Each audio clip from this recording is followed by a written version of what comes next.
Some think of Canada Post as just letters and stamps. But here's the thing. In the next economy, our postal service could deliver everything from food to clean energy and create thousands of green jobs in the process.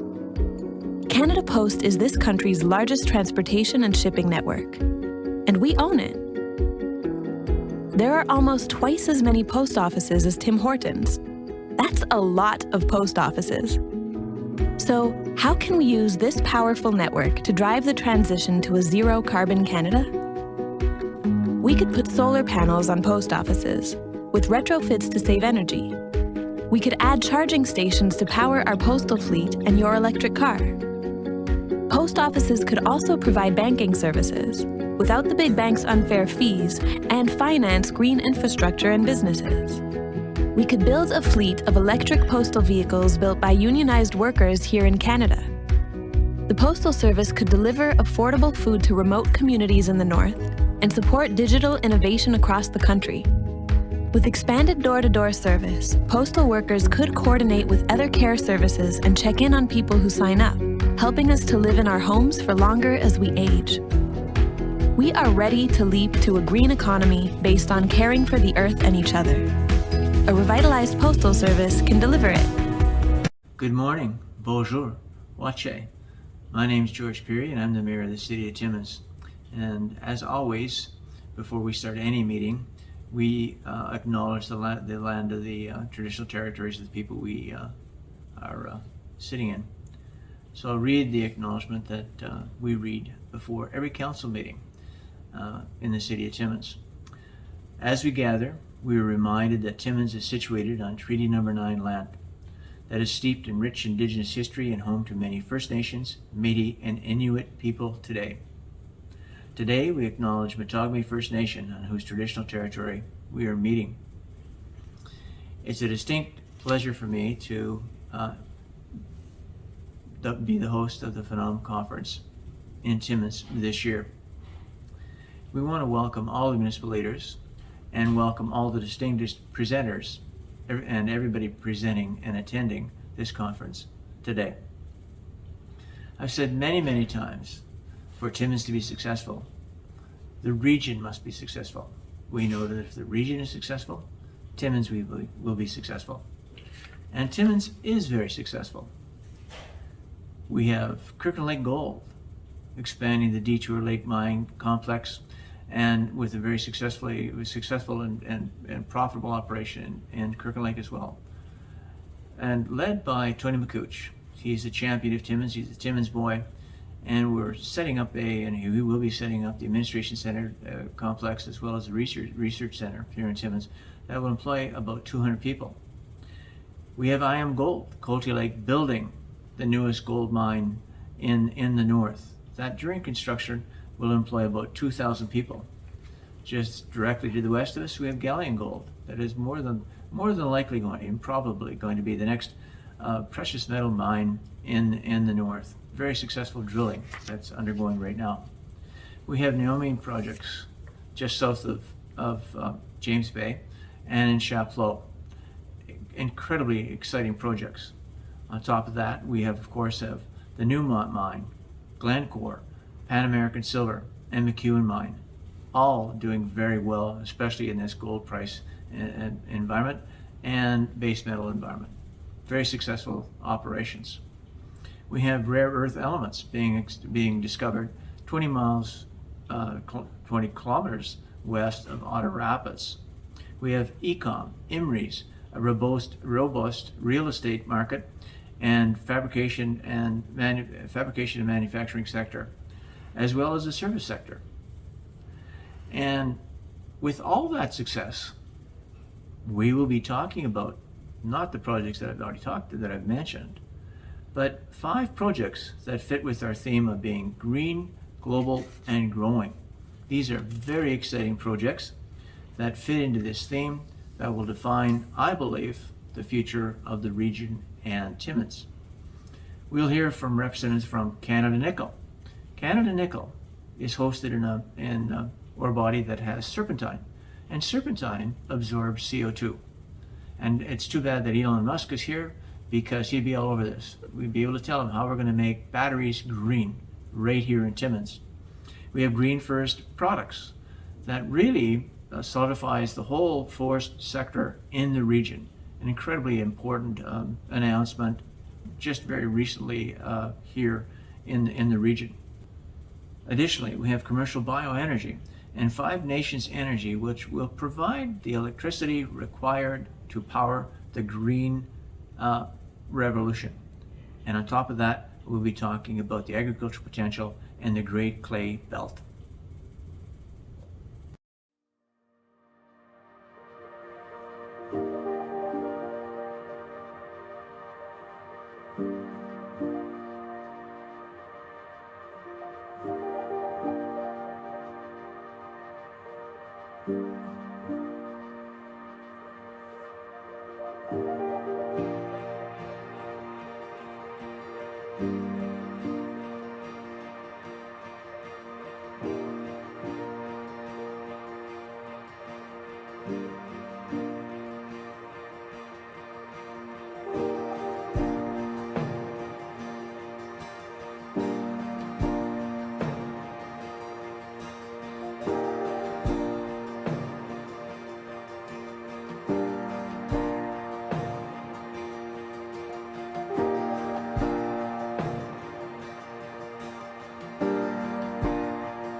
It's my pleasure to introduce Mark Selby, who's the Chairman and CEO of Canada Nickel.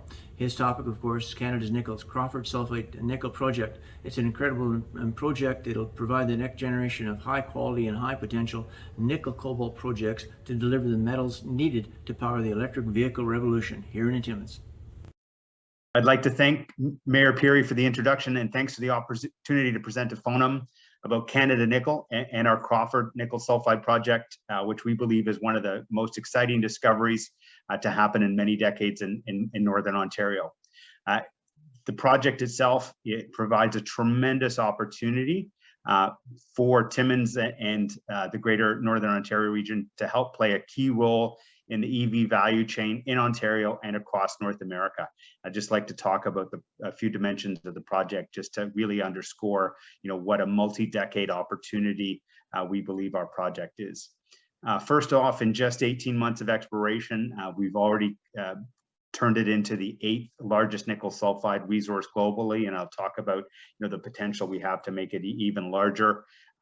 Thankfully, not only is it a great deposit, but we're in a great location just north of the city of Timmins, sitting next to a highway with all the major infrastructure in place.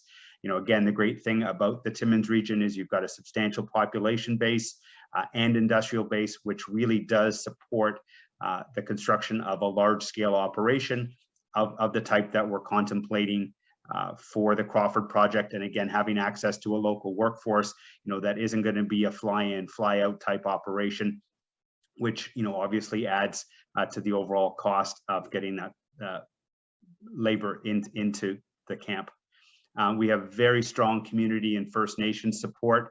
Specifically, we've got MOUs in place with Tequah-Tagmu Nation, Matagami First Nation, and Matachewan First Nation. And our MOUs with TTN are contemplating, what we believe, the next generation of First Nations resource company MOUs to look like. We have one in terms of a power distribution agreement where TTN is actually going to invest their capital to construct the local power distribution within the project site itself. And then a second MOU where we're going to look to work together with TTN to look at our overall fleet financing package and work together to come up with a lower cost financing solution that would not be available to just the mining company, but working together with TTN to access the different types of capital and various loan guarantees and so forth that are available for First Nations businesses. Again, we hope this is a new template for more First Nations and resource companies to find ways work together, that again create to create wealth and help protect their lands for many generations to come. I think that the fact that really underscores what a great location Timmins is that if you drew a 200-mile radius around the city, you would have 4 of the 6 largest gold or base metal greenfield projects that have been permitted in the last 15 years. So you've got a Cisco to the southeast, you've got the Dumont project, which I was involved in directly to the east, you've got Detour to the northwest, and then you've got IAMGOLD's Côté project to the southwest. So again, I think that all the things I talked about in terms of infrastructure, population, and industrial base, are really key drivers of really making that happen. One of the other dimensions of our project that I would really like to highlight, and I think is going to be is a big benefit not just for our project, but for the further industrial development of the Timmins region. We're very fortunate that the rock that hosts our mineralization is made up of minerals that, when exposed to air, spontaneously absorb CO2. So if you think about in a world that's very focused on decarbonization, having rocks that literally eat CO2 and exposed to air are going to be a very valuable property going forward. When you combine those CO2 eating rocks with the fact that all the electricity in the region is all zero carbon hydroelectricity, it creates the opportunity in our case to produce what we believe will be zero carbon nickel cobalt products and zero carbon iron products. But with the kind of carbon credits and the ability to look at potentially using our tailings to effectively scrub CO2 from various industrial processes, the opportunity to create a zero carbon industrial cluster, based around the tailings and waste rock that we're going to be generating from the mine, and then taking advantage of all the other key facts that Timmins has to bear. So I'm looking forward to continuing to advance Crawford to hopefully deliver what will be a multi-decade operation that'll create jobs and opportunities for generations of people in Northern Ontario. The next individual is Robert Masseau. He's principal of the Commercial Bioenergy and, of course, the president of the Abitibi Institute here in Timmins. The Ontario government recently released a draft forest biomass action plan to help the forest industry in Ontario reach its full potential. The plan will help to identify pathways to markets for forest biomass, support the demand for forest bioenergy bioproducts, and improve the business and regulatory environments for the use of biomass. Hello, my name is Robert Masseau, and I'm principal of Commercial Bioenergy. Commercial Bioenergy is a new firm that started about a couple of years ago, and it's our principal mandate is to create heat from woody biomass. And woody biomass is essentially wood from the forest industry, from the forests, and it is used to supply heat or fuel to heat plants that are built to provide thermal energy or heat to institutions, schools, hospitals, and municipalities. We started this thing a little while back to make sure that there was an alternative solution to green energy that also helped augment the forest industry in Northern Ontario. We're located here in Timmins, but we also have operations in Sudbury, and we are planning to build heat plants in Moosonee, in Kapuskasing, in Chapleau, in areas where essentially natural gas isn't found. It's important to note that biomass is starting to build as a reliable, stable, and alternative fuel to carbon-based fuels. And our expectations and hope is to provide a complete thermal solution and bring that to Northern Ontario, that we can begin the process of creating circular economy at the local level. This is positive clean energy. It's technology that has been brought in from Europe, and it is exceptionally efficient, and it is coming into Canada at a time where senior governments as well as municipal governments are looking to expand on green tech so that they can mitigate their carbon position. The idea that we have moved forward with green energy isn't just rooted in the provision of technology for making sure that we're green. We want to be able to save municipality and consumers significant money through the utilization of local woody biomass.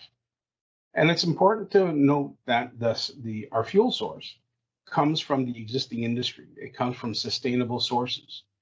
Because it comes from sustainable sources, it is rated at carbon neutral and thereby hits with the requirements to avoid carbon taxes that are going to come, and they're going to come in significant pricing. We are not equipment salesmen. We don't want to sell equipment. We want to be able to bring thermal solutions to our client base.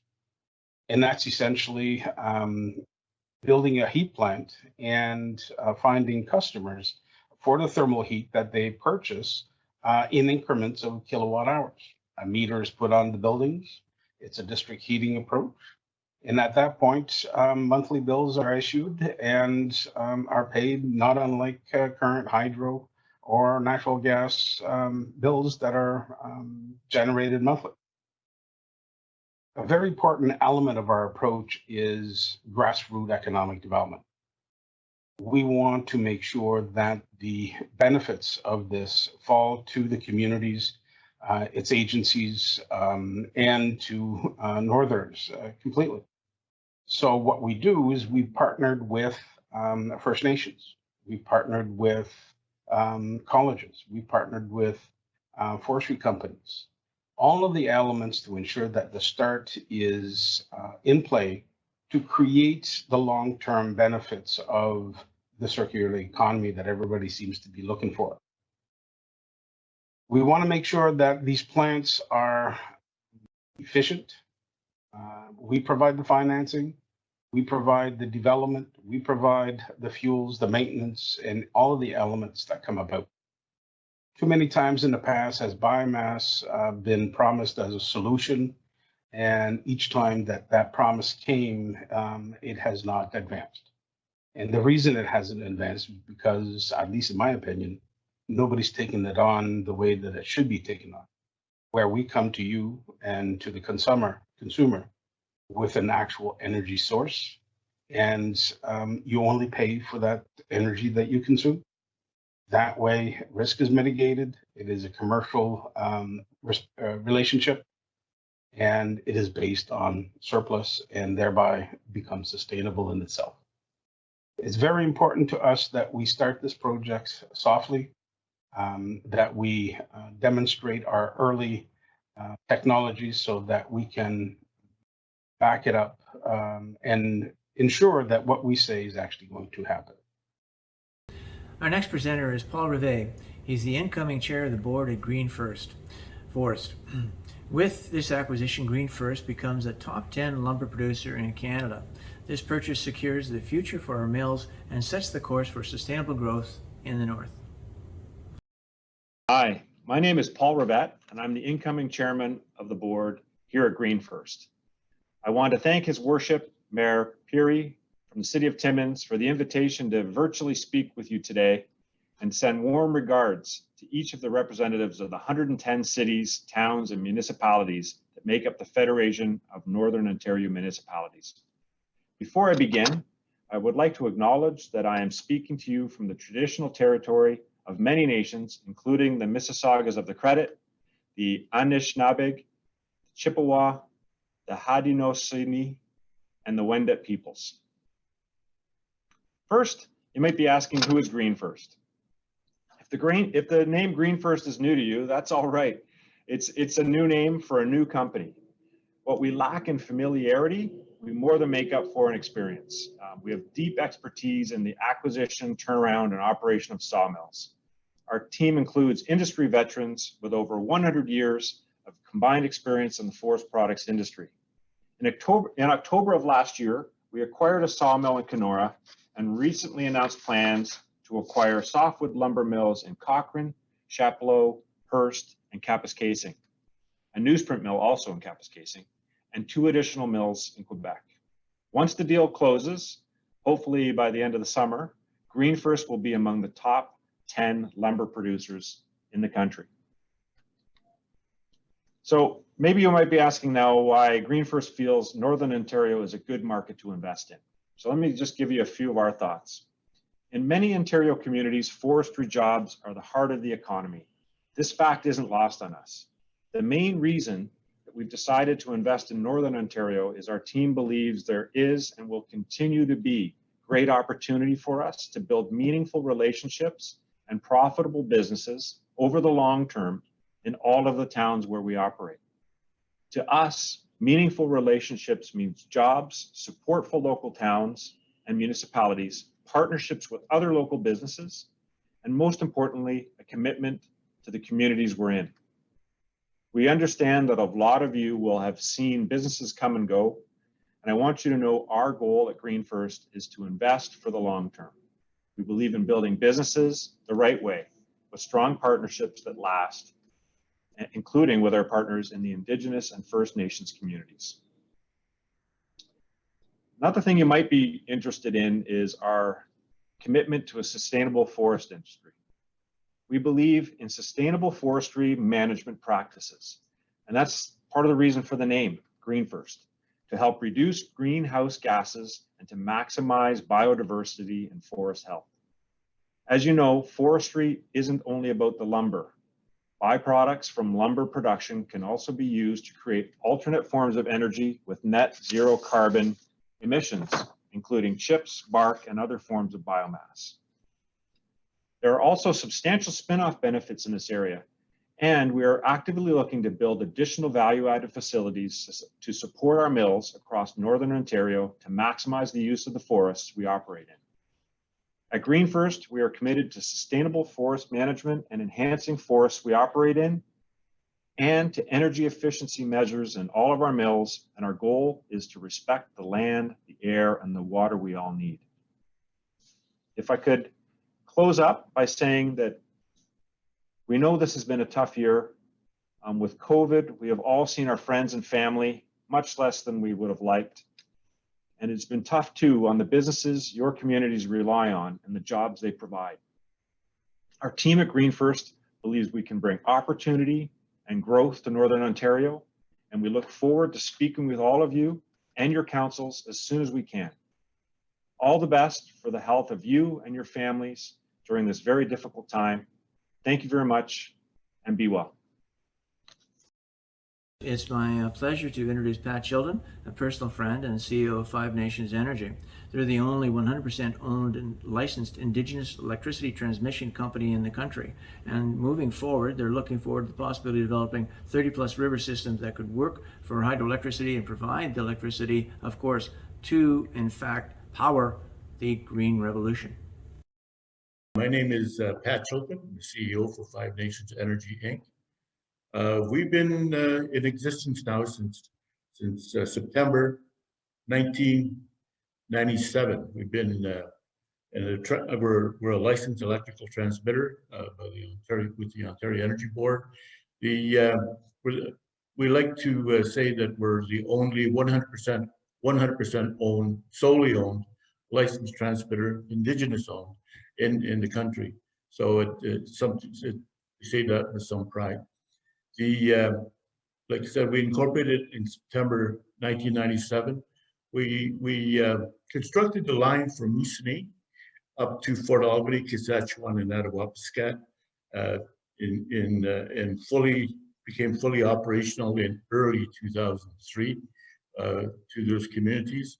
Each of those communities, as a result, kind of set up their own LDCs and are providing the necessary work within their own communities. Part of the construction of the line also included the optical ground wire that provides fiber right to the communities. And as a result, a spin-off of that came Western James Bay Telecommunications, and they're doing great work. And sometime this year, I think they'll have fiber to the home if the COVID cooperates.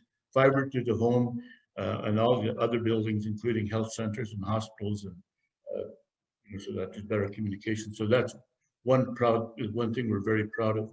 But it's 270 kilometers of line constructed through, the muskeg and the forests up along Western James Bay.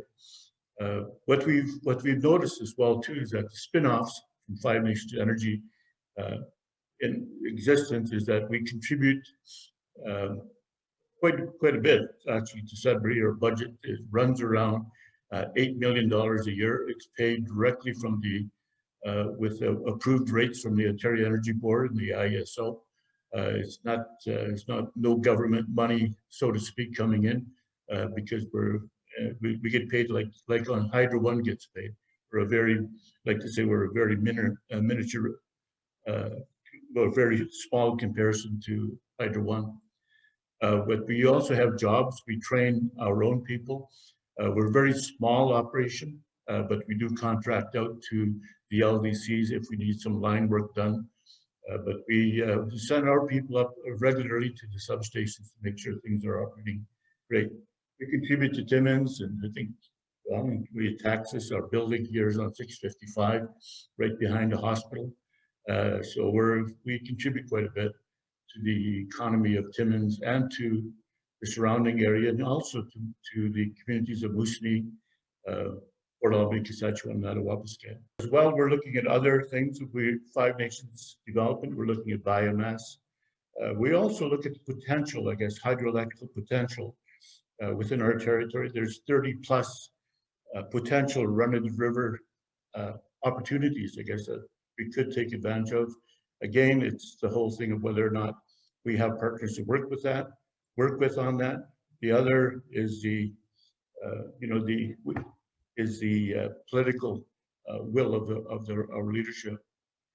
The one good example is that we work with Coral Rapids Power to construct the Peter Sutherland Senior Generation Station, which was a 28 megawatt, $300 million budget that we completed in early 2017. So that's fully operational, and the Tequitagama First Nation or Tequitagama Nation is reaping the benefits of that.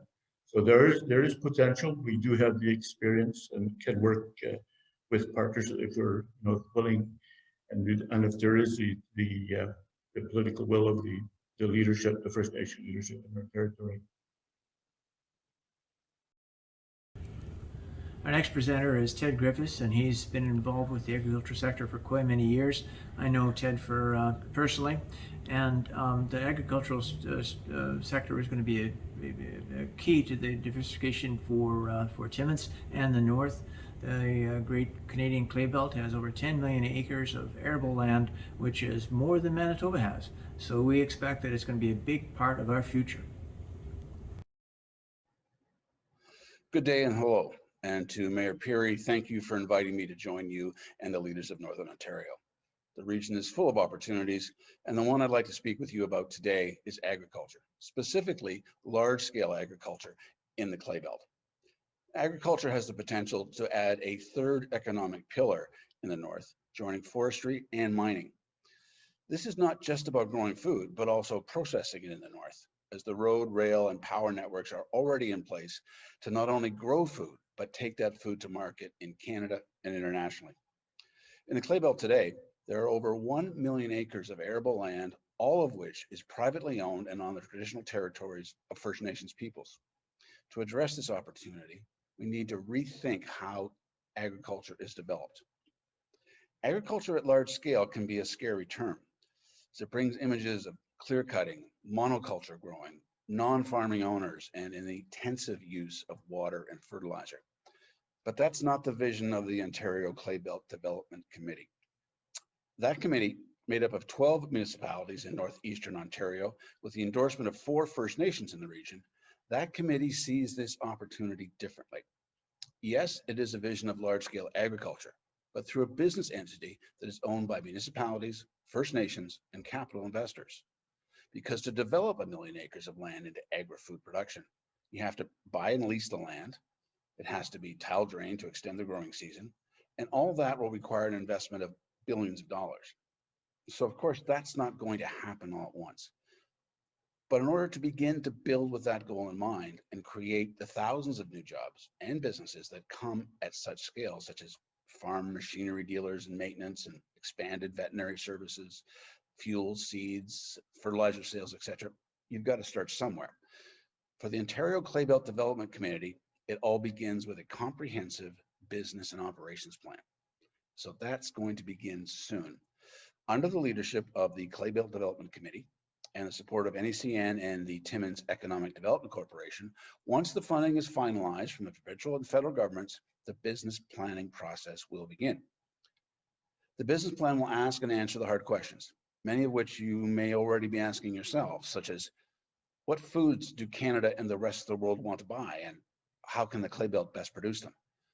What crops and where do we grow them? What livestock and where do we raise them?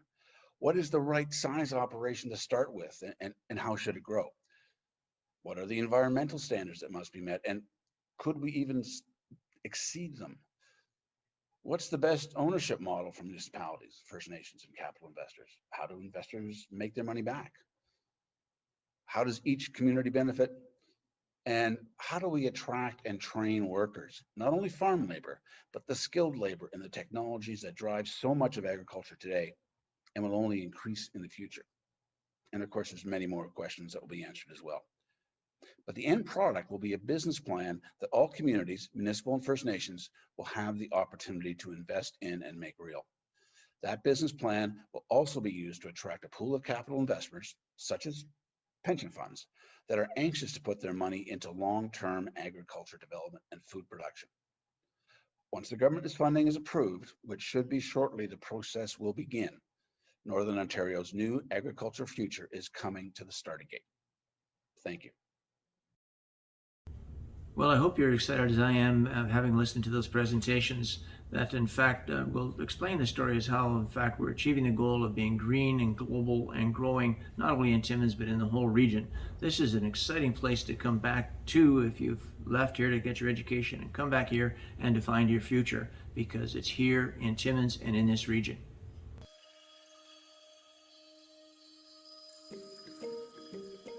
People always want to move towards Toronto and Ottawa because there's so much opportunity, or it seems like there's so much opportunity, but they've become incredibly saturated markets. I think if you're looking for opportunity, you should look for demand, and Timmins doesn't lack demand. We have a lot of it.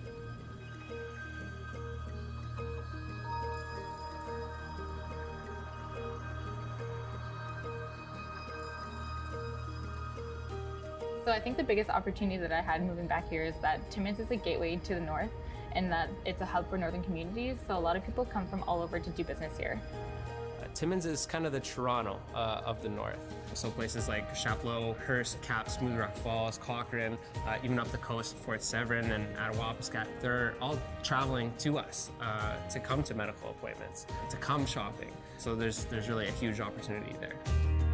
I love that in Northern Ontario we're lucky enough to have activities like snowmobiling, snowshoeing in the winter, and in the summer camping, blueberry picking. There's always something to do. Being in Timmins, the biggest thing for me is friends and family. You know, half an hour drive away from the cottage after a long week of work. It's great. The one thing I love about being back in Timmins is just being involved within our community and helping it grow and succeed. Qu'est-ce que j'aime le plus de Timmins, c'est que je peux respirer de l'air naturel. La vie est simple ici.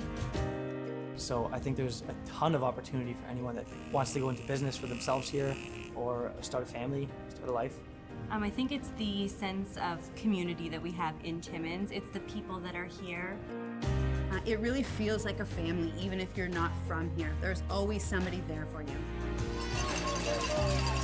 I definitely feel it's given me an opportunity to be more of a big fish in a small pond than a little fish in a big pond.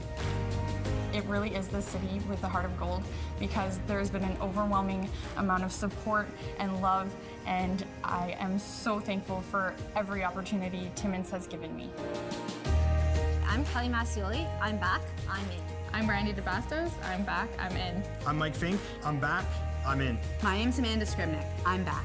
And I'm in. Mon nom est Elisa Bertrand. Je suis revenue et j'y tiens. My name is Caitlin Sinkus. I'm back. I'm in. I'm Tom Vesna. I'm back, and I'm in. I'm Brianna Demers. I'm back. I'm in.